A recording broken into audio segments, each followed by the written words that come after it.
A little bit of a special episode today because you've agreed to come through and actually interview me. Having something to look forward to makes you human. It's good to be relentless and pursue something. At the same time, it shouldn't be at the detriment of other things that are important in your life. Embarrassment is an underexplored emotion, and we need to go out there and make a fool of ourselves because everything that you ever need is on the other side of it. And I knew that one thing that I really, really enjoy is controlling my own destiny to a certain degree. I need to have control. Even water gets bad if it's stagnant. It has to be flowing. You got to be flowing. You're listening to Beyond Growth with Reyan Fernando. Oh, Vaibhav. How you doing, mate? Good. How are you? Good. Thanks for coming on and having a chat and a little bit of a special episode today because you've agreed to come through and actually interview me as well, which is I'm super excited for. And looking forward to you asking me some questions. But at the same time, I want to spend a bit of time and hear about your story as well. So for the listeners who might have been following you on LinkedIn or I might not know you at all, but do you want us to give us an introduction to yourself and I guess, how you got to here? Yeah, so I'm 24 years old. I came to Australia 4 years back in 2022 to study Bachelor's of Artificial Intelligence at Deakin University. Did my first year online and then I was left with 2 years, which I did onshore because of COVID. And I think during my uni, I realized that Australian job market's pretty hard for international students because you're on a visa already. And, it's going to be because of the restrictions and other logistical challenges that businesses face, they don't prefer international students, at least most of them. And one way to tackle that was to network, to talk to people and to build your personal brand. And I started going to networking events and I realized that just being another face in the crowd doesn't help either. Yeah. And so I started asking questions and not just any question like, oh, how's your day? But more like I research about the person I'm meeting and I say, oh, so you're working on this certain thing. How did you come up with that? I really like the event that you did last week. How was that? And that would leave an impression on them that, oh yeah, this person asked me a unique question. And even telling them that, doing Bachelor's of AI is a big thing, right? Because nobody else is doing that at this stage, at least, especially coming to the age of AI. And then coming from India, power gap was a big thing. So you can't reach out to someone, even like yourself.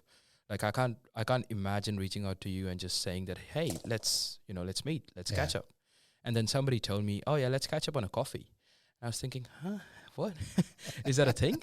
And after hearing it multiple times, I thought, okay, there might be merit behind this, and maybe I should give it a try. And I reached out to someone that I knew, just so I can be comfortable, I can try it out. And while I was texting them, it just I was brainstorming, and it came in my mind, why not make it a thing? Yeah. Because if I'm thinking about this, there's going to be multiple students out there who are thinking the same thing. And that's how Espresso Exchanges was born. This is a series where I meet people on coffee, just a quick 30 to 45-minute chat. I research about them. I want to ask them targeted questions and get the most impact out of that conversation, the most insights, the most value out of that person, and how it can help me in my journey and my audience on LinkedIn, which I've grown so far. I've been doing it for almost 2 years now, and I think I've crossed 75 episodes recently. That's awesome. Yeah. And tell a little bit about Espresso Exchange. So purely run on LinkedIn. So you interview people, and I mean, obviously we had a conversation there too, which was great. And thank you for reaching out. It was good to catch up and have a coffee. Yes, you're reaching out, having the conversation, but you're I guess creating somewhat of a interview blog style within LinkedIn, aren't you? So that's the uniqueness of it.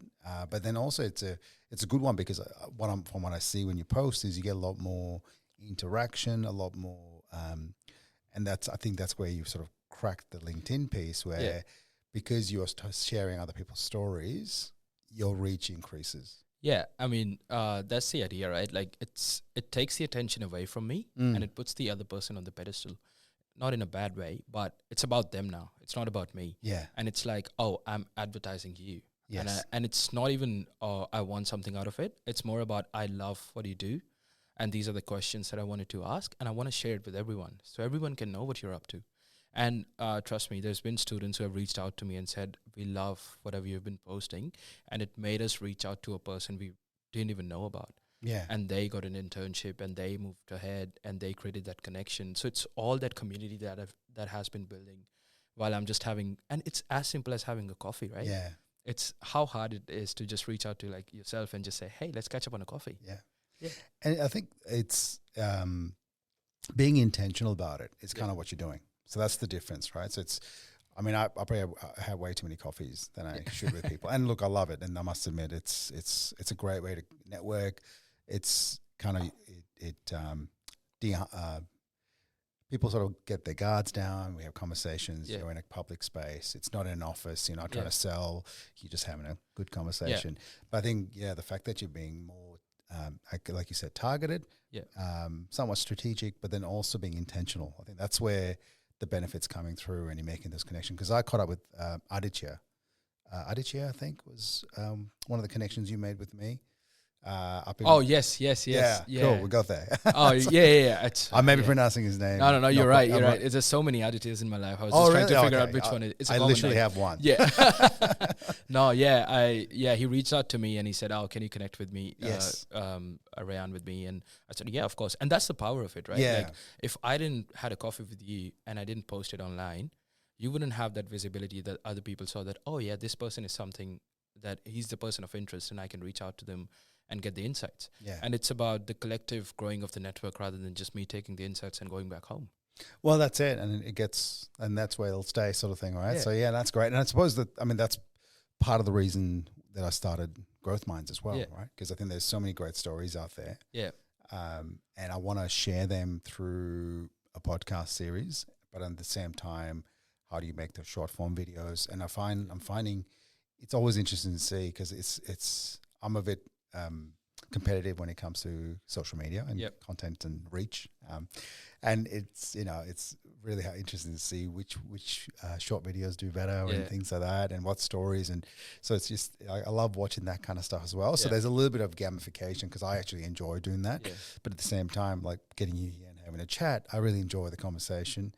And it's just, I don't know, I think so many people go through lives and yes, their family may know what they do, but it's always nice to share the impact people have on our community, on our region, in our country, whatever it is. It's nice to share the ones that don't get the reach and that don't get the recognition. Yeah, exactly. I mean, if you go to the grassroots of Geelong or even Melbourne or anywhere, people have amazing stories. All you need is just to ask them the right questions, sit down with them and just let them unfold the chapter. And you'd be surprised so I've met 75 people so far, and it's amazing how much information this world holds, how much information everyone has, the experiences. And I feel like I've learned more than reading a book. From the live experiences, just talking to people, seeing what they've done, seeing what they did wrong, seeing what they think was their failure, their success, and just going back home and reflecting on that and thinking that, okay, if they have done this, if they've done this way, what if I try it this way and see if it works or not? Or maybe I shouldn't go there because they've tried it. And then, you skip certain steps that you would be going through in your life. Oh, absolutely. Those curve jumps, that people allow you to do that through their experience. Because one of the posts today was, James Davis, who's a guy who's sort of big in the TSP, MSP space. We sort of came up, we sort of worked together in certain bits and pieces over the years, but he posted today about saying how much resources there are for businesses in that space, right? Yeah. So there's peer groups, there's mentors, there's systems, there's processes, there's things, and a lot of those things allow you to jump curves. Yeah. Because ultimately you are, there's not a lot of things businesses do these days that are new and fresh and different. I mean, yes, there's different technologies and new tools and things that people develop. That's different, but fundamentally, is the sales, marketing, operations, finance, and people have done it before. So learning, that's great. Interesting thing you said there, though. I think you might have a makings of an interesting book as well. How do you bring those things together? Right. Anyway, let's put that maybe. on. Yeah. I think there's some common learnings you might be able to find across those that might be really interesting. Well, there you go. There's my next project. Thoughts about coffee. Thoughts after coffee. A coffee book about coffees. A coffee book about coffees that you have with people and the learning series. Yeah. We'll come up with a better title. Yeah, we'll brainstorm. And look, and speaking of, I guess, what's next, what's 2026 going to bring for you, mate? What are you hoping to achieve this year? And currently working at AKD, I believe. Yes. Yeah, and how's that going?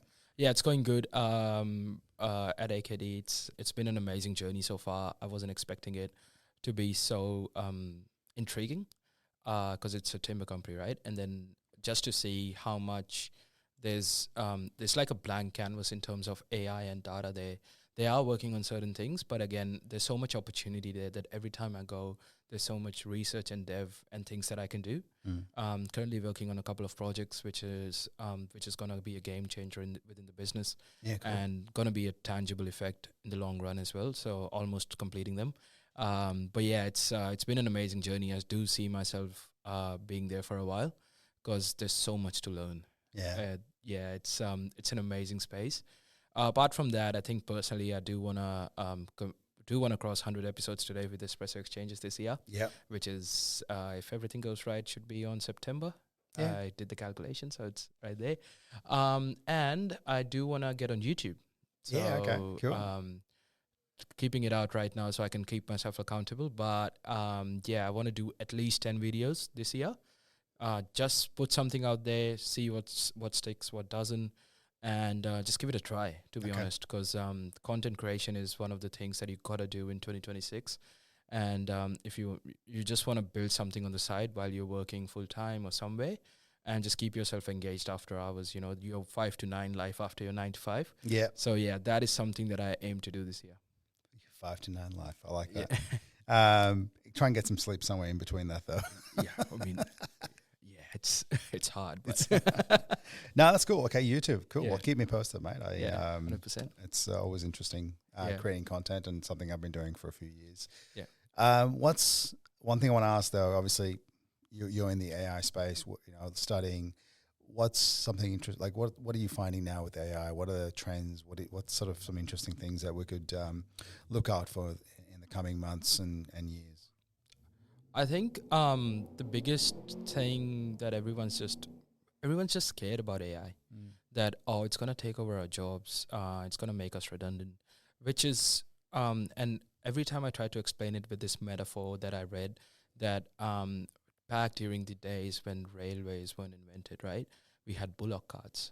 Each bullock cart could take 4 people from point A to point B, and each bullock cart would need 1 person. So if you're running 100 people, that'd be 25 bullock carts, 25 people running every day. Yeah. But then the trains were invented. And then there's just one driver who's taking all the 100 people from point A to point B. But what about those 24 people? They said, trains have taken our job. But if you upskill yourself and you actually train about, like running the trains or making the tracks or just pivoting in the same sphere, you have the experience from going to point A to point B. You just got to transfer those skills into something else within the same sphere. It's same with AI. Like even the invention of calculator, you thought that, mathematics is going to be easy or it's going to be redundant, right? But everyone's using it today. And it's still, it hasn't taken away those mathematicians and all those actuarial scientists that are out there. Even so it's not something to be scared about. It's something that you just need to, it's just a new thing. You just got to learn about it, upskill yourself so you're still relevant. Because even water gets bad if it's stagnant. It has to be flowing. You got to be flowing. You can't just stop at a certain place and think that this is it. If the world's going on, you got to go on with it. Yeah. So don't be scared. Just embrace it. And is that you do see job loss through technology improvements, right? I mean, that's happening, especially at the large enterprise level. But is it a mind shift? Is it a mind shift scenario where people, and I know I get bored really easily with what I do. Like I always love doing something new. And that's why I love what I'm doing right now. So I get to do this podcast. I'm an EOS implementer. I get to do a bunch of different things. And that keeps me interested because I'm not doing the same thing over again. But I know there's people out there just do like to do the same thing. And then, that basically there's the 9 to 5, it's set. And when I go home, I do my hobbies or whatever it is. And that's totally fine too. Yeah. But is that a scenario where I think it is a mindset shift where people need to open up their horizons as to what they can achieve and what they can do in the world as well, which is not easy, but yeah. I mean, it's never going to be easy, right? Like we get too comfort. It's all about expanding your comfort zone, right? Like if you're sitting in yes, the world's working. The world's always going to run. When you're sitting there, you're doing the job, nothing's going to happen. But at the same point, the world's going to go away while you're still there. You know, this is one of the issues I feel like I've also seen in my previous jobs where I think that we should be doing certain things in a certain way. But people who have been in that position or in that sphere for a long time, they say, but this does the job. Yeah. I'm like, yeah, this does the job, but this can do it better. It's going to free up your time, or it's going to just make it more streamlined for you to pursue other avenues. So why don't you do that? But they're like, but this does the job. Yeah. So it's just, as you said, it's a mindset shift of what you want out of your life, what you want out of your career. And as you said, there's nothing wrong with doing what you've been doing so far, right? But it can only take you so far in life. So it's about how much you want to push yourself. And in terms of AI, I think it's everywhere at this stage, and you got to dip your feet in it. You got to be there. It's in marketing. It's, the likes of ChatGPT, Claude. It's powerful. It's so powerful. It's amazing. Yeah. Sometimes I get scared. Like I won't kid. It's scary how advanced it's getting and how exponentially it's growing. But at the same point, if I keep on top of it, I think I can also exponentially grow in my career as well. That's awesome. What are your favorite tools? What do you sort of live with? Oh, not live with. What can't you live without rather when it comes to AI tools at the moment? I was very loyal to ChatGPT, but I was introduced to Claude last week, and I think that's my favorite tool now. Well, Claude that's definitely come up quite a few times from people now. I've had clients in the finance space. I just had someone literally yesterday saying, "Oh, have a look at this," and what he's done in Claude. And I'm like, "Oh, okay, yeah, that's unreal." So yeah, Claude. Yeah, I mean, I guess it is just another large language model. Yeah. You're sort of asking the questions like you would with ChatGPT. Yeah. But it seems like there's no free version. There's only a paid one. Oh, there is a free version. There is? Okay, yeah. cool. I've been using free. I'm not paying money. Good point. Good point. It's there is a free version. I think it's just a different large language model, which is more lean towards deep reasoning analytic side. Whereas I think ChatGPT, because I might be wrong here, but from my understanding, everyone's using ChatGPT so much that it's saturated. So think of AI in a way that it's learning from whatever you're giving it. But there's going to be a point where you don't have enough to give to it. And it's just recycling the information that it has. That's why it feels like, oh, why aren't you answering my question? Oh, why is it so weird? And whereas Claude, it's still, I don't think so a lot of people are using it. It's still fresh. There's new models. There's new training. So it's giving you those fresh answers. It's thinking, and it's like that. It's I don't know if it's true or not, but it makes sense to me. So I'm just going to put it on there. That's all right. We'll fact check later. But look, I mean, it seems like it's a good one. I just started building my first few agents using. I'm testing out Copilot at the moment because I'm just in the Microsoft realm. It just makes sense. And it's quite interesting giving it instructions and then asking it normal language question to try and get an answer, and it kind of just giving me answers, and I'm like, man, this just doesn't make sense. Why are you doing it? And then finding, okay, I've got just the way I've delivered it. The instructions you give your agents are so important. Because the way I gave it, it's looking at it in a certain different way. So that was some learnings there as well. But I think that's, for me, that's super powerful for me able to go like, I've got an agent that allows me to just, analyze and give me answers quickly on my client base. And based on my data that I have on my clients, that I don't have to go digging for it. It's like, oh, I know when's my next session with this client, and it goes, oh, here it is. Here are the rocks. So I'm like, okay. So that's the real. I mean, that's where a single operator like myself in this space, all of a sudden, I can get so much done. Yeah, and I think it's the art of prompting, right? Prompt engineering, where it's like telling a 5-year-old kid what you want out of it. Like it's LLM is like a huge machine, but it has an innocence of 5-year-old. You can't just tell it so true stuff, and it'll give you something, but it probably won't be something. But you don't want it to assume either. You don't want it to hallucinate, as they say, right? And also, I feel like it's just a personal observation that when I'm actually working on those prompts, when I'm explaining it the problem, I actually understand the problem better myself. So 50% of the problem is solved while I'm typing it. Yeah. Because I get more clarity Yeah, that, true. okay, this is what I want out of it. This is, I get a bit of a direction that this is what exactly I want out of it, which sometimes you might not even get when you're just brainstorming. So it's pretty good. No, it is good. And I think learning that piece and how you sort of give it almost a pre-prompt to the prompt. Yeah. So don't tell, you got to tell it what you wanted. You got to tell it what you want. Yeah. But then you got to tell it how to think, where to look. Yeah. And it's quite interesting. Yeah. I know. Yeah, I think it was just yesterday you did a LinkedIn presentation at Deakin, was it? At Deakin, yes. At Deakin. So, and you had some tips on how to improve your LinkedIn profile and get more out of LinkedIn. Love to hear some thoughts and tips, mate. Just 100%. If you don't mind sharing. So I've been doing this LinkedIn workshop for past 2 years. Started at Deakin, have done it in Torrance, Monash, back to Deakin with Deakin Software Engineering Society. And I usually structure my LinkedIn workshop in 3 parts. So I talk about networking, and we try to take it away from those professional events and those, when you have your champagne glasses in your hand and you're in your suit and boots, because this is networking as well. Yeah. Talking to someone on the street is networking as well. And then we dive deep into your LinkedIn. What is LinkedIn? Why do you need it? What is your professional presence?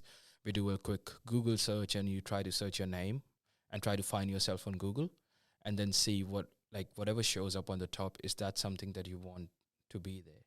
Yeah. And if that's not something that you want to be there, your professional presence isn't great. And you got to work on that. And LinkedIn is one of the ways.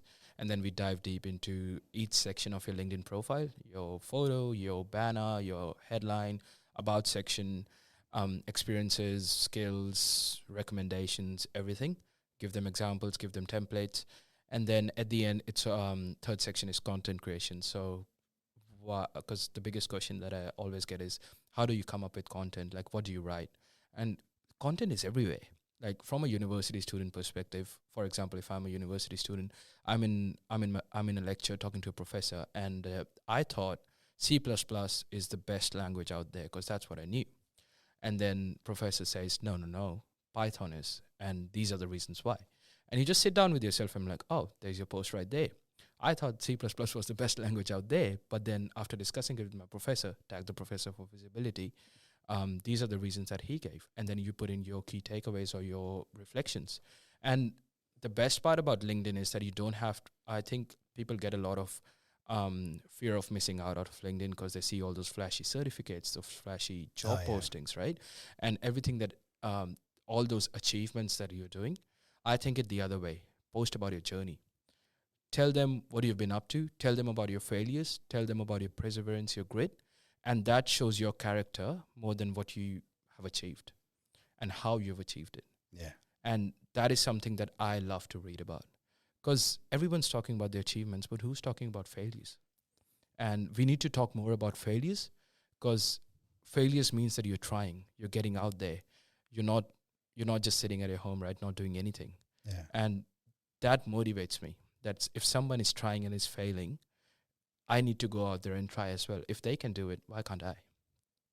Absolutely. And so this is like the kind of storytelling method of post creation that I try to let the students know. But at the end, I always say that there's no hard and fast rule with LinkedIn. Like, you have to follow this certain template, you have to follow this certain thing. It comes down to whatever works out the best for you, like whatever makes you feel you, and also makes you feel confident. If somebody comes up and looks at your profile, it shouts that, yeah, this is him.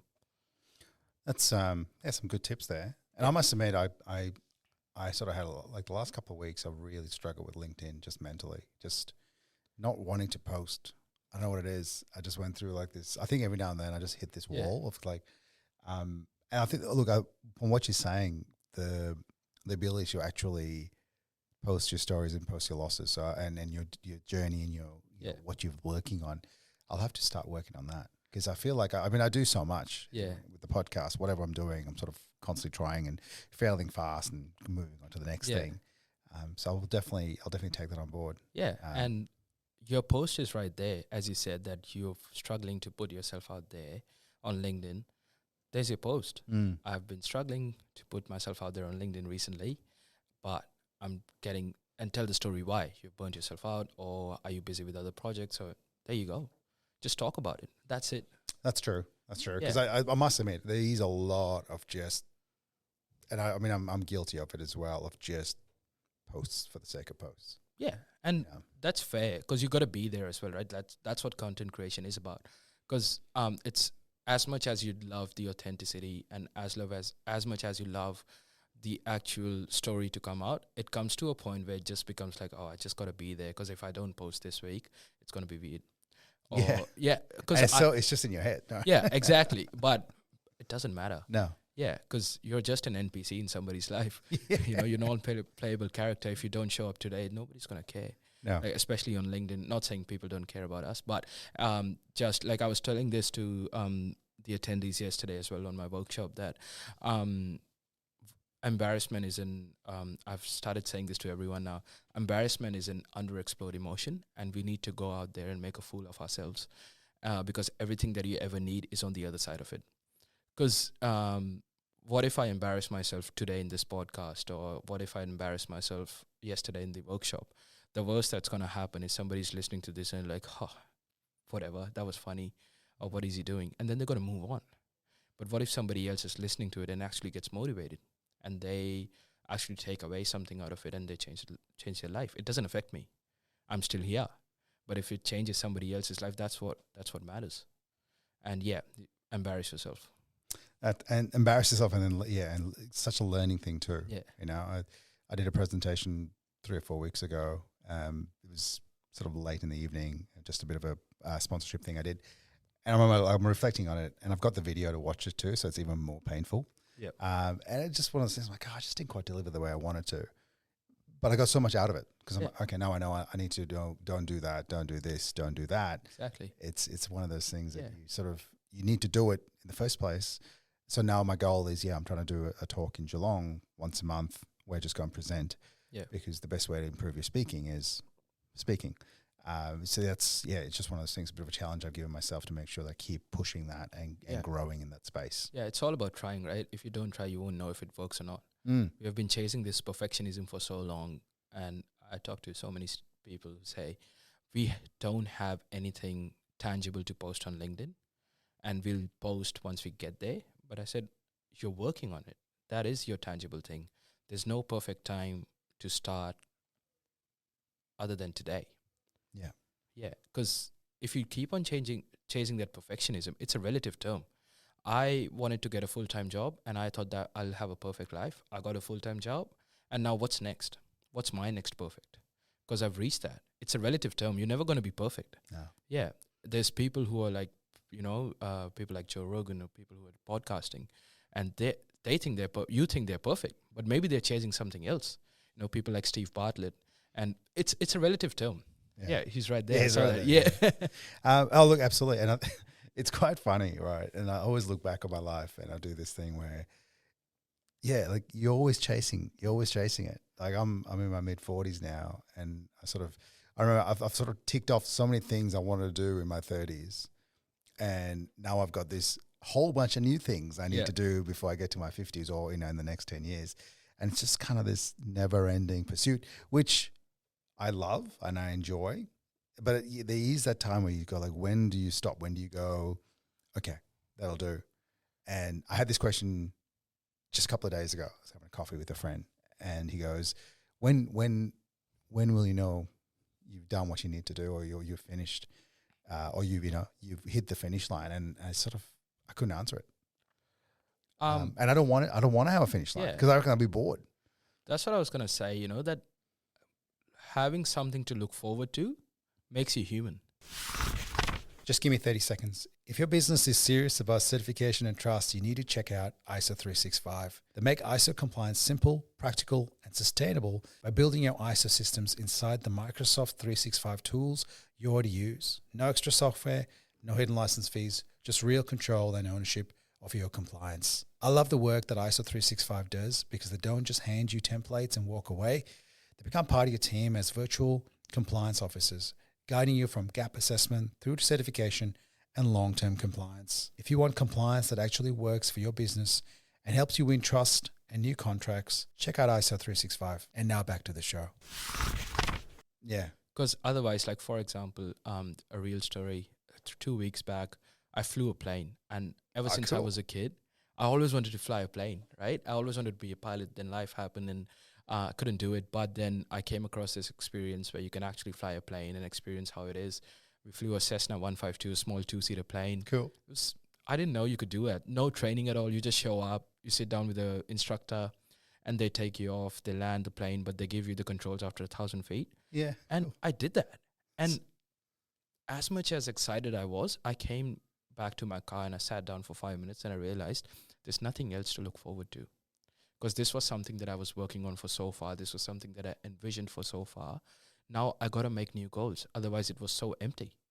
And I love the mindset that you always need to have something to look forward to because that makes you human. That's keep you going. Otherwise, the only finish line is when you die. Yeah. That's it. And that's kind of what I want my finish line to be. Yeah. Exactly. And because if you have a finish line before that, okay, I've achieved everything. I don't want to do anything. You're going to be bored. Yeah. There's nothing to do.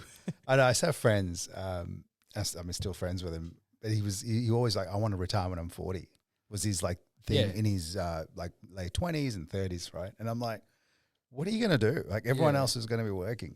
Yeah, like, exactly. Unless you obviously got millions and millions of dollars and you can actually do a bunch of great stuff. But that's certainly not the way it went. But yeah, look, I think it's one of those things. I think even if I did have more cash than I need to do whatever the heck I want, I still think I want to do something, grow something, build something. Exactly. Otherwise, I'd be bored. If I'm not creating something, and that's where I sort of jump between different things in my life, which is like I think I mentioned to you, but I do a bit of barbecue content creation, right? So that's kind of my art form. You know, that's taking cuts of meat and making them succulent and easy to eat. Yeah. That I really love doing, and I did that for years, and that's become. I'm slowly coming back to that because I'm finding I need that creative space. This podcast, this is another creative art form, but it's in a different sort of realm for me, which is cool, right? And then I've got EOS as an EOS implementer, which working with amazing leadership teams. For me, just having those different outputs I need. Yeah. Because I struggle. I can't do full time. Like I don't think I could ever go back to being a full time anything. Yeah, I remember you telling me about your IT job before. Yeah, like I mean, and I loved working with the people I work with, but if those people weren't there, I don't think I would have, just the actual job itself. And that's why for me, I just want to help so many MSPs and TSPs out there because I know how hard it is. Yeah. And like you can do things better and easier and quicker. But So that's, that for me would be the worst thing to have to get another full-time job and just that, and hopefully that'll never ever happen. Fair enough. Yeah. Right. Vaibhav, it's been good to get your story. I think we covered quite a bit, and I'm looking forward to the YouTube channel for sure. Yeah. But then also, hopefully I get to catch one of your LinkedIn workshops as well because I think that'd be valuable. But yeah, let's turn the tables, and I know you've got a few questions for me, and keen to do my best. Yeah. So we've done knowing me. It's about to flip the switch and go to the host yourself. I got a few questions. So, beyond growth, 2 words that could mean 100 different things. What does it actually mean to you personally? And don't give me the elevator pitch version. Just let's dive deep into it. Yeah, I think it's. I know everyone wants growth. We all want to grow in some different ways, and I think it's. I think it's how do we get beyond that? How do we, and I think back to what you do in the sense of learning from other people's stories. For me, Beyond Growth as a podcast was to learn from other people's journeys, right? So every conversation I have allows me to get just this arsenal of, and I must admit, I sort of go back and I listen to certain bits and pieces of podcasts because I go, oh, that was great. I've got one coming out in a couple of weeks with Reyan Taylor from a sales. I'm a closet sales geek. I love selling and sales. Like I think that's such an art form. Yeah. And the stuff that she speaks to, I'm like, yes, this is so good. Yeah. Matthew Fletcher's episode that just came out. Yeah. This vision for Geelong. It's just little things like that. I find there's so much we can learn from each other and allows us to grow. Yeah. And I just don't think I think conversation is the nicest way to do it, because if I go back, and I do this all the time, Yep.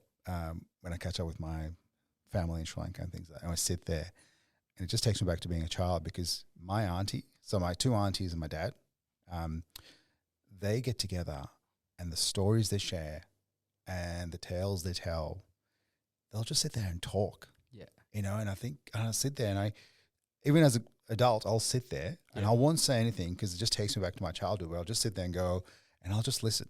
Yeah. I go, oh, that's right. Auntie such and such did this, and some of it's gossipy stuff. Yeah. And it's fun, funny stories as well.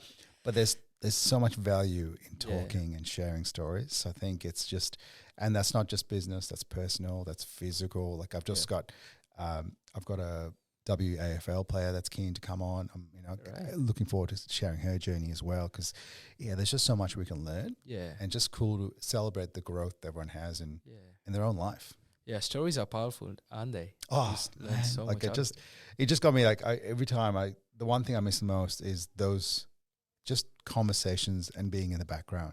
Yeah. Just with the family, because that just doesn't happen, especially with technology now. I look at the kids now, and the kids just don't want to even hear our stories. Yeah. They're like, oh, what's the next thing on Roblox, or what's happening on YouTube? And it just, I'm like, oh, you're missing out, kids. Yeah. Like that's, I don't know. I mean, maybe they are, maybe they're not. But I mean, they are. They're watching crap on YouTube anyway. Yeah. And how long did you start with podcasting? How long has it been?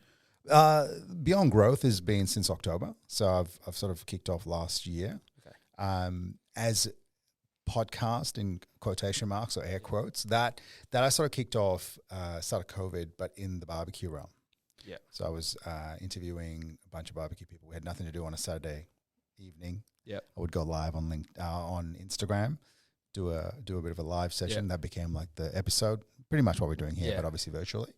And that's kind of where that went, and I did stuff in person and more through like the likes of StreamYard and things like that. So it kind of progressed around the place, but that's kind of where I probably cut my teeth and sort of really learned how to do this more often. And before you started, you had a vision with Beyond Growth, right? And it's been, I don't know, 6 months, 7 months now since you started? Yeah, about 6, yeah. Yeah. Has the meaning or has the progression changed? Like what the vision you had then and what's the vision now? Has it shifted at all? Just slightly. I think initially when I started, I was very much like, this needs to be audio. I don't want to worry about video and things like that. That very quickly changed. Then I went from, I'm just going to release once a week and not worry about anything else. And that changed very quickly and became a fortnightly rhythm, but with a lot of content pushed out. So I use Opus Clip.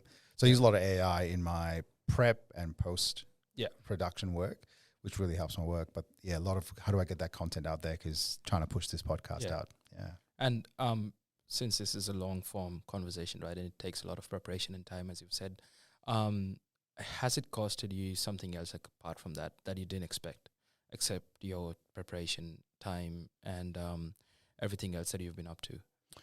Has it been a surprising change that, I never thought this is something that I needed to do to get into this?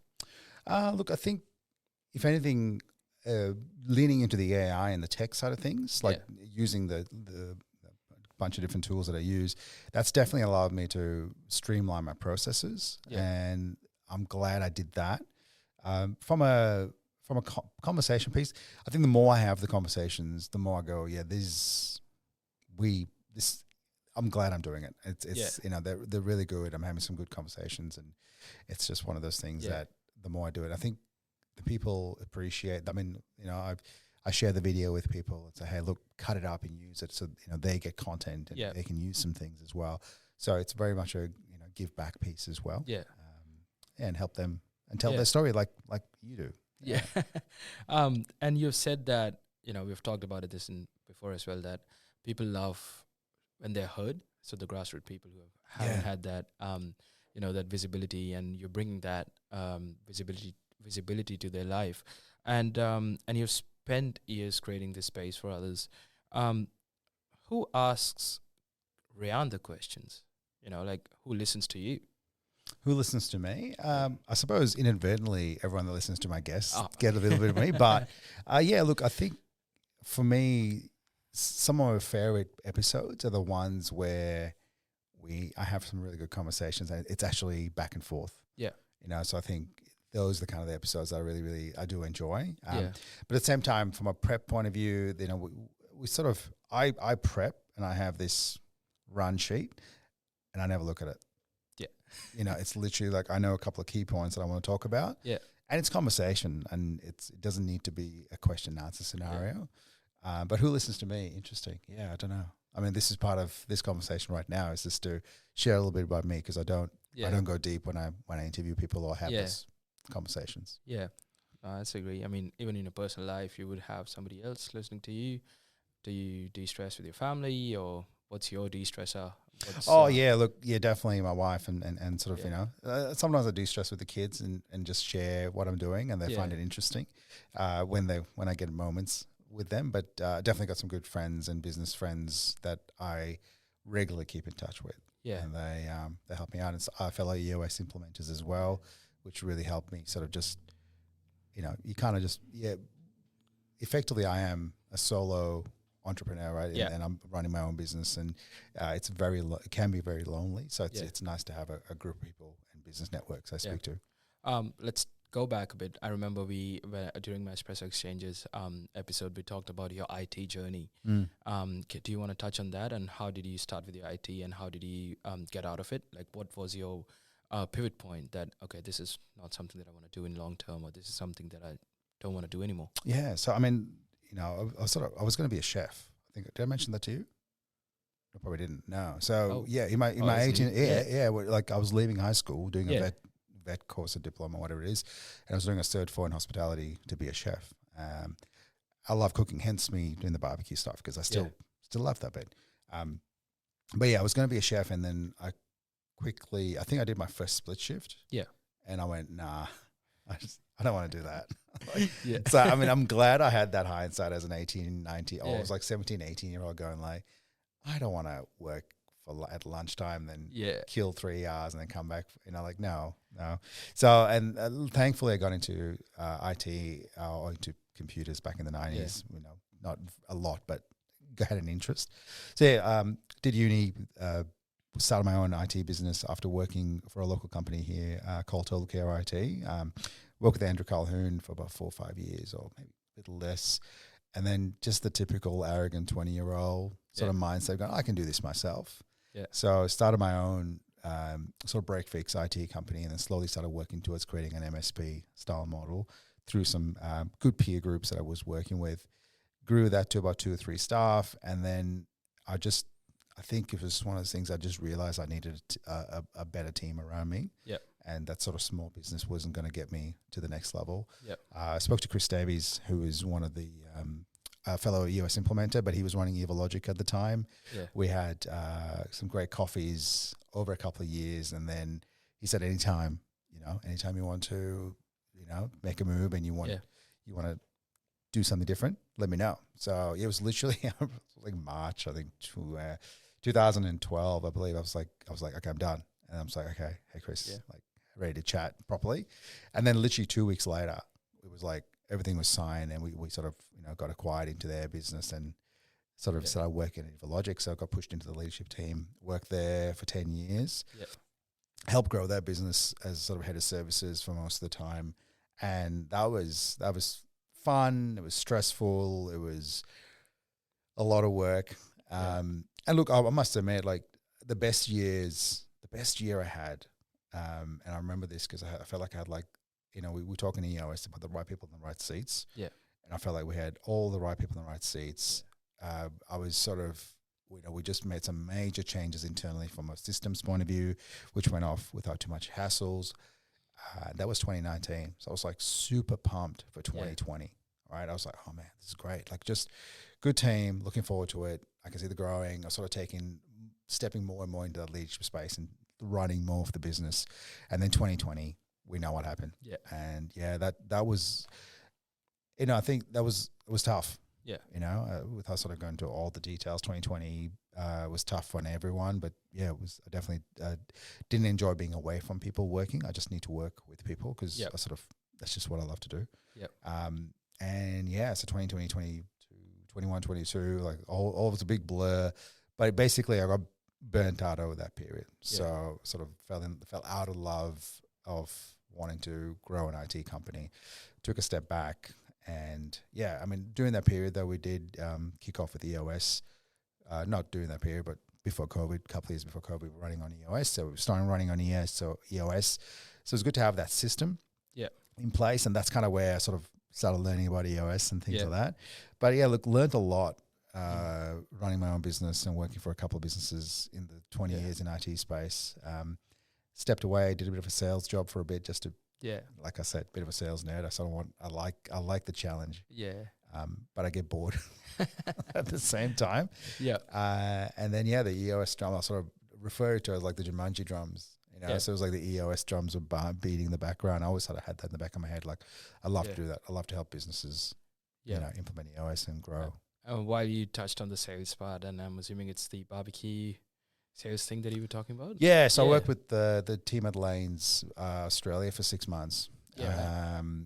Did all right. And it was just funny because I actually had I think the month I quit was the month after I was like the best salesperson for the month. Right. And in Victoria too. So yeah, I enjoyed it, but it was very repetitive stuff, like fast moving consumer goods, not my, not my building relationship kind of work. You sort of go in just as trying to sell a bunch of stuff, and then you do the next one and you do the next one. So yeah, did that for a little bit, and but learned a lot. It's amazing. They've got an amazing sales process and systems. I'm sure it's developed since then, but learned a lot in that 6 months. And I do remember from a conversation last time, you also started with YouTube with barbecues and telling people how to cook, or what? Yeah, so I was doing that. Yeah, so COVID's when I kicked that off. Yeah, when COVID kicked in. So 2020 started doing the online stuff. Got my first barbecue probably late 2019. Yeah, and I just can't do anything halfway. So went deep into barbecue, grew a beard and everything. I think at one stage I had 9 barbecues in the backyard. Damn. Yeah, I was cooking 2 or 3 times a week. I was doing a bunch of content in between as well. So while I was sort of in transition from IT to know what, I was doing content creation, enjoying that space, and so I was heavy into that space as well. So within these 2 years, you jumped around a lot, right? Between IT and then sales and barbecue content creation and EOS at the end. This is where you are. Did those transition? Did you feel brave while you were doing that, or was it just felt like this is a necessity? This is something that I want to do. Oh, it's definitely it was maybe not brave, but it was calculated risk. It was something I had to do.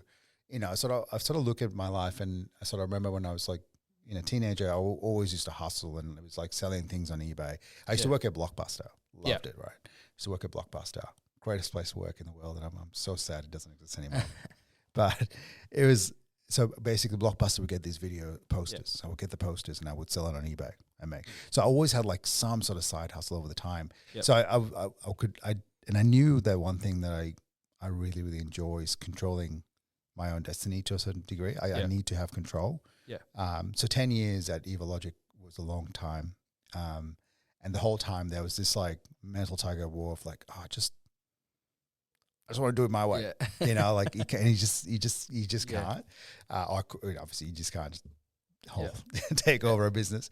But ultimately, it was just, I think there was definitely some risk taking, but over that sort of 20-year period, myself and my wife, we did a lot of stuff to set ourselves up.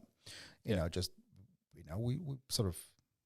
built a house, and we sort of grew some property portfolios. We just grew ourselves up so we could pivot easier, if that makes sense. Yeah. So I didn't take a lot of risk I started a business and ran it for 5 years, but I don't call that as risk, but we didn't take a heck of a lot of risk in our 20s and in our 30s. So but that allowed us to set us a good base to when I got to the opportunity to do EOS and start another thing. Yeah. It was like, okay, we can give that a go.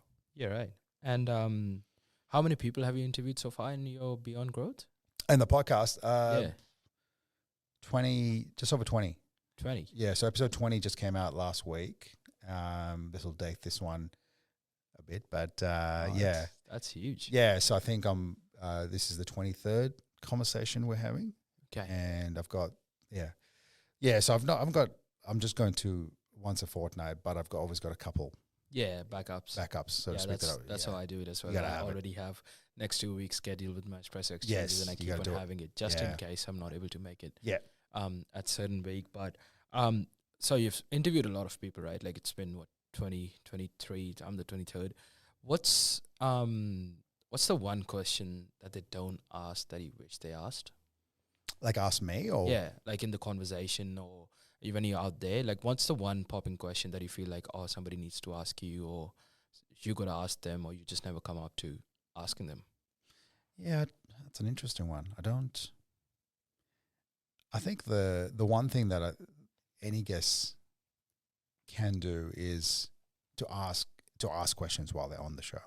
Yeah. Like it doesn't have to be any particular one, but I think if you go on a podcast and if you can make it conversational rather than a Q&A, like a Q&A style thing. Yeah. That makes it so much more engaging. Yeah. And that's probably it. I've had a few where it was like that and you're like, oh, that just, like, and you can see it, like people just don't listen to it. Yeah. Whereas you see the conversational ones where, and I love coming to these with someone who's in a certain space, and I go, okay, how do I come in here? I'm going to be the client or your prospect, and I'm going to ask you questions. Yeah. You're going to help me, but Yeah. that's like the best ones. Yeah. Hey, I get a bit of help. Yeah. No, 100%. Of course. But it's definitely better if it's conversational and not just one way, because it keeps you more engaged as well. And I don't know, it feels like it's also a motivating factor for you to keep the conversation going. that's it. And it allows me to tie back a few things as well. But also, like I said, I do a lot of prep and I don't look at my prep notes. But ultimately, that's the reason is because as soon as it turns to a conversation, these things, it's just such a smoother day. And I just, all of a sudden it's like, oh, it's an hour and a half. Like, oh gosh, that's gone quick. Yeah. Yeah, time flies when you're having conversations, because I think I'm the same with my Espresso Exchanges as well. I can do it within 10 minutes if you don't have time. And the longest I've had is 2 hours. Yeah. So just sitting down with someone, both of us were having an amazing conversation, just built up on that, and didn't realize that, 2 hours have gone. Sorry, man, I have to leave. Yeah. But yeah, it's I love when the conversations just flow naturally and just comes to you rather than you trying to chase it. Chasing's hard. Yeah, chasing's hard. Especially in this, Yeah. I remember coming back to the Espresso Exchange episode that we had. You once told me, if you set a 10-year goal, you're gonna give yourself 10 years to achieve that. Yes. Right? But if you set a 3-year goal, you're gonna take those 3 years. You're gonna push yourself and try to achieve it earlier that you might have done in 10 years. So, just wanna ask you, what would you do differently if you had to get there in 3 with Beyond Growth? And like apply that to yourself right now. What do you think would be your 3-year goal? Beyond Growth, I actually have 3-year goal for it, and that was to get 100,000 listens. 100,000 listeners. Yeah, that's a huge. Listen, like actual listens. Yeah. Yeah. So, that's a combination of obviously critical Yeah. mass, like having a decent amount of, because if you have 1,000 episodes, Yeah. each one just has to listen to be a certain amount of time, right? So there's a building off that one, and I think it's like you said, it's just basically getting better and better people in front of me. So I'm finding that I sort of see the guests I have, some just absolutely get cut through and people love listening to them as well. So and then enabling that. So I think for me it's just getting bigger and better guests as I go along the way, but also not losing the main reason I started this was just to also share people's stories. Yeah. And I think it's you can get lost doing the Diary of a CEO style, millionaires and billionaires in there. Yeah. But at the same time, I don't think I'm never going to get there.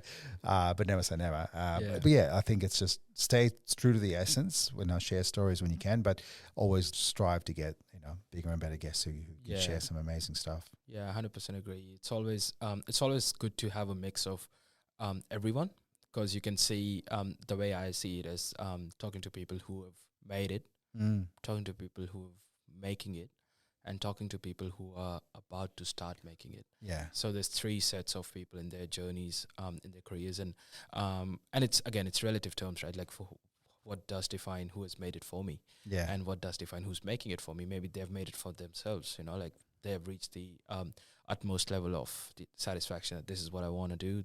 I've achieved it. That's it. Yeah. Whereas for me, it would be like, oh, how are you okay with that? And just talking to these kind of people, I feel like it just creates that perspective of if you made it and I'm talking to you, I'll try to find things that what helped you to get there. Yeah. And then if you're making it, I'll try to find things that what are you doing to help you get there? And if you're starting, what have you prepared to help you get there? So these are the kind of way that I look at the cohort that I talk to.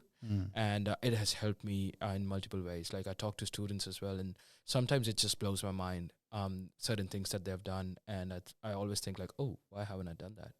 Yeah. And things like, somebody talking to yourself as well. Sometimes the 10-year goal thing stayed with me for a while. And I've never been someone who plans long term ever since COVID happened. Yeah. And but still, that concising the goal into a shorter term and thinking that how can I achieve it in 1 year rather than 3? Can I do something to do that? If I can, amazing. If I cannot, I'd still go through it. Maybe I can, instead of going through the 33% of the total project time, right? I can do it in 66. Like within 1 year, I've accelerated my growth. Yeah. And then even if I'm not there, I'm way closer than to that goal. If it was 3 years, if I do it in 1 year, if that makes sense. Yeah. There's a lot of words out there, a lot of numbers. But yeah.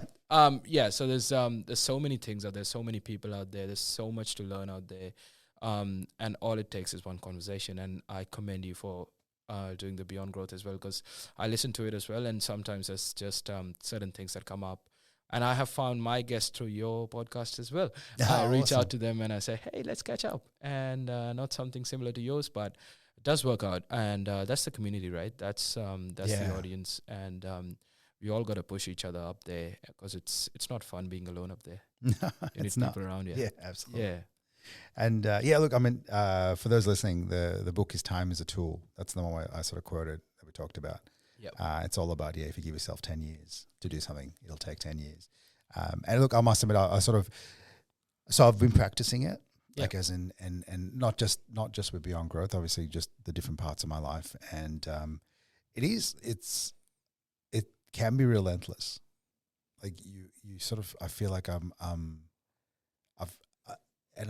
think since I've sort of adopted that mindset, it really has got me in a place where sometimes I do, and the negative is you do tend to not let go, but you ignore other parts of that you're not focusing on, and that's I've been caught out a couple of times in the last 6 months since we spoke, where I'm like, oh, okay, I'm so focused on X, Y, Z that I want to try and achieve in the next 3 years, and I'm just like leaving things behind, and so that's the little adjustments I've been making.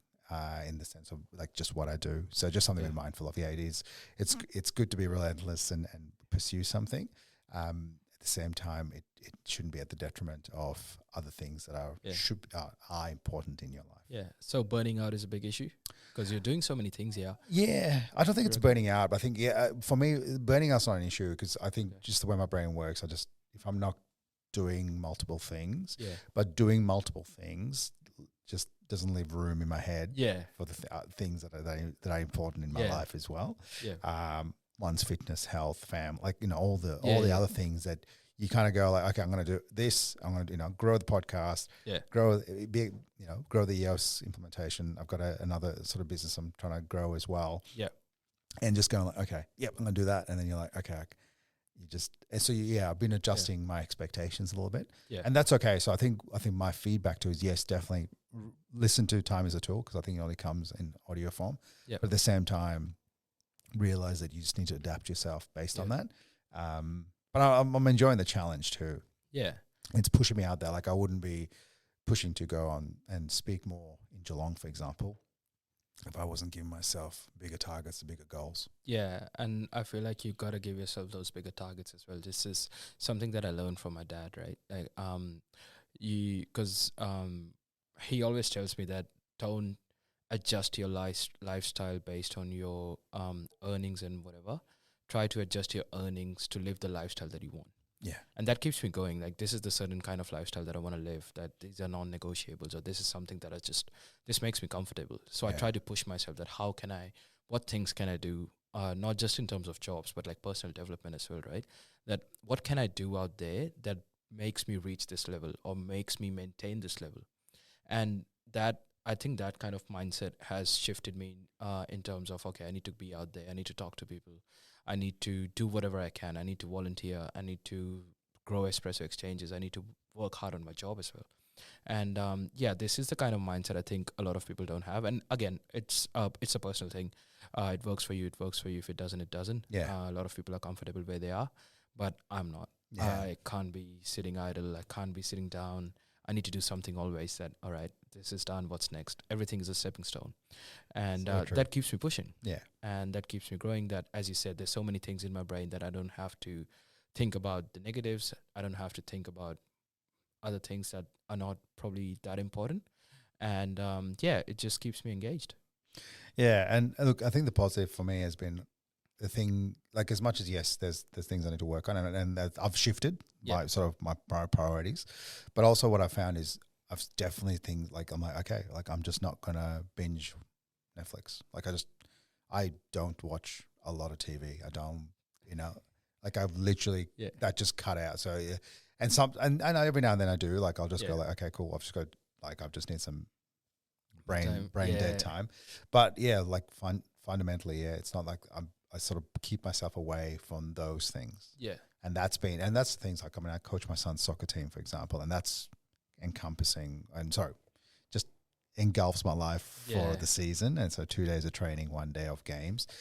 So that's just kicked off last month. And it's just little things like that where, okay, well, that shifts in and you're like, oh, okay. Yeah. Like, I've got to let go of other things, and then I'm also on the committee to bring in the next EOS conference in Sydney. So I was there last year, so I'm doing it this year.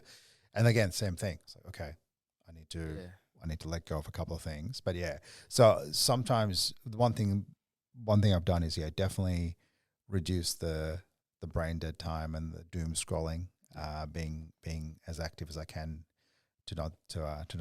being very mindful of not getting stuck into those spaces. Yeah. EOS conference, that sounds exciting.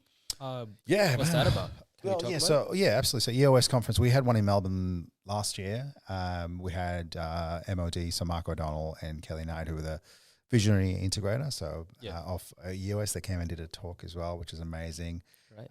So that happened in Melbourne, and so basically a full day conference where people can come learn about EOS, but also go deep in certain topics. Yeah. So we've had a couple in Melbourne now, and we're moving the next one to Sydney. So just planning that out on the 20th of August. And it's the whole idea again is just how do we go deeper? So we want to teach all the people that are running on EOS and go deeper on the EOS tool. So we have a toolbox that we have that we use in EOS, a bunch of different tools. Yeah. And they're usually methodologies and disciplines and things like nothing, no physical tools. But at the same time, it's just like creating that conference, and a lot goes into running a conference. I'd assume so. Yeah. So the hats I wear, I sort of plan the content. So what the day is going to be like. And that's also, it definitely has some challenges, but also marketing. But I'm lucky in the marketing because, like, last year we sold out in record time, and I reckon this year coming up we're going to be selling out pretty quick. Especially in a space like Sydney. Yeah, Sydney hasn't had one for about 3 years now. Their first conference was 3 years ago in Sydney. Yeah, right. So we've had 2 years in Melbourne. We're going to Sydney now, and look, it's exciting. So the marketing I'm not too stressed about. It's just kind of, it seems to sell itself pretty well. And look, it's going to be a great day, but I think the content from last year, we learned a lot. And this year I want to make sure that people that come are going to get a lot more depth in learning, so that they can either go, cool, we're doing it. Yeah. That's how we're doing our running our L10s, or that's how we're running, creating accountability charts or whatever it is. And they're going like, oh, great. Now I know how to do it properly. So and it's exciting. The vibe's so good. And we have some great sponsors that come on, and they get some booths happening and things like that. So it's real conference feel. And I got a couple of speakers that I can't talk about that are coming too. So 20th of August, watch this space. Yeah. No, it's exciting to be under the same roof with the like-minded people who are, it's so amazing. Oh, Like, the man, yeah, it feeling's is. Yeah, amazing. it's literally like everyone's just having the same Kool-Aid. Yeah, because suddenly you're around people who know what you're talking about, like, right? Oh, yeah, you can understand. Yeah. Oh, absolutely. Yeah. And I got a bunch of like EOS books behind me, but yeah, absolutely. Like that's the best thing. And, sort of another thing I'm part of is the TSP mentor group, which is basically a mentor group for technologies companies or MSPs as well. But ultimately, everyone in the group runs on EOS. So they come together and they're sharing numbers and stories and things like that. And they actually common language. And that's what, makes a massive difference. If you're in a room and you can drop a few, like, oh, what's an L10 and what's an IDS and things like that. People go like, oh, cool. It's all those little acronyms that everyone gets. Yeah. And it's really cool. It's really cool. The feeling of belonging is a big thing, yeah. Oh, absolutely. I mean, we had 550 last year. 550? Yeah. We're hoping for 700-ish this year. That's a huge number. Yeah. So we're not, And like we probably had 50 to 100 people that couldn't get tickets. Like we actually had people a wait list as well. Yeah. So it was one of those things. So it's exciting. Exciting for Sydney and but exciting for EOS community because we've got it's all it's all community run, so it's all the different implementers get together. Well, not different, like a handful of us get together and organize it. But it's really cool when it comes together. It's just a single day. Single day at the moment, yes. Yeah, I think we've toyed with the idea of going 2 days, but man, like we've got an amazing event planner, Gem Events, and like she does an amazing job.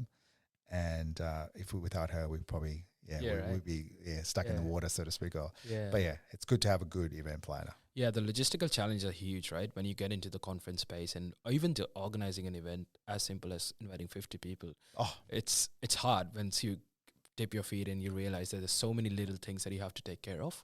Yeah, and it's I could just imagine 550 last year. It's insane. Yeah, so looking forward to this year. Looking forward to hear these stories.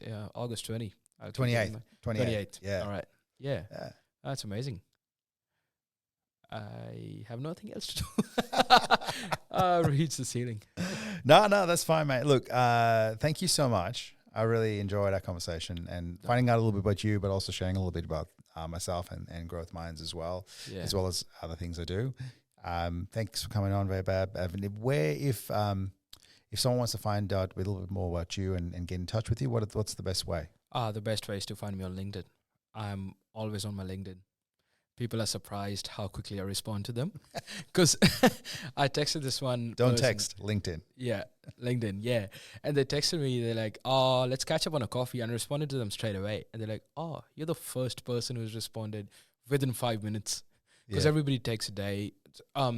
People are not active on LinkedIn that much, whereas LinkedIn is my main social media post. Same, yeah. I'd rather be on LinkedIn than on Instagram or YouTube scrolling shorts and reels. And I find it's always the giveaway is the battery summary.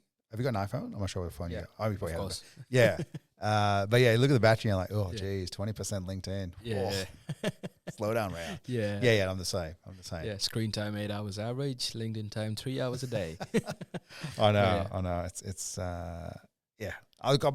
it's a great space though, I think, and definitely other content from different platforms are creeping their way into LinkedIn, but definitely LinkedIn's not but it's definitely not displayed in the same way. So you don't get stuck in the doom scrolls the way you normally do. Yeah, I mean, I agree with you because I'm not a big fan of the video content on LinkedIn. Okay. Yeah, it's just a personal take, but I also feel like if I wanted to watch videos or anything, I'd go to YouTube or Instagram. Because LinkedIn's more about reading for me. Okay. But, I mean, again, if it's something that's working out for somebody, then go ahead and do it, right? But that's interesting because for me, like, almost my hesitation for not posting is just I didn't have video to post. Yeah, I mean, it makes sense because with podcasting and everything. But because initially I think LinkedIn wasn't a video. No. Yeah, it wasn't, right? And then when it started and I was already engaging with LinkedIn, I thought, I don't know, is it a good idea? Do we want to make it another Instagram? It definitely got better with time, but I'm still not a big fan. Yeah. Like I probably wouldn't do it anytime soon, but maybe I'll have to considering how it's going on. Well, you're going to get a bunch of content from this thing. Yeah, so. there you go. That's my start right there. Yeah, I'll let you. Yeah. Can't wait for that first video. Yeah. Like, here's my first video. Mate, so good to chat. Thank you so much. All the best for 2026. And Likewise. looking forward to catch up with you soon. And hopefully seeing you at one of the networking events here in Geelong. Yeah, are you coming next Friday? No, I'm not. No. All right. Yes. I'll see you in the next one. And then. what he was referring to, the Geelong Young Professionals. Yes. Barefoot Bowls, I believe. Yeah, it's summer bowls. That'd be cool. I've played bowls before. I want to go and see if I could win a comp or something. I don't know. No, I just struggle to hold myself back because I like bowling. Yeah. And it's a different rhythm. Yeah, it is. Yeah, it's definitely a different rhythm. I've done it once and I was like, oh, that's weird. But and you want to go win a comp. Well, Yeah. enjoy, mate. Good to chat, and we'll keep in touch. Likewise. Thank you so much for having me. Really appreciate it. Anytime.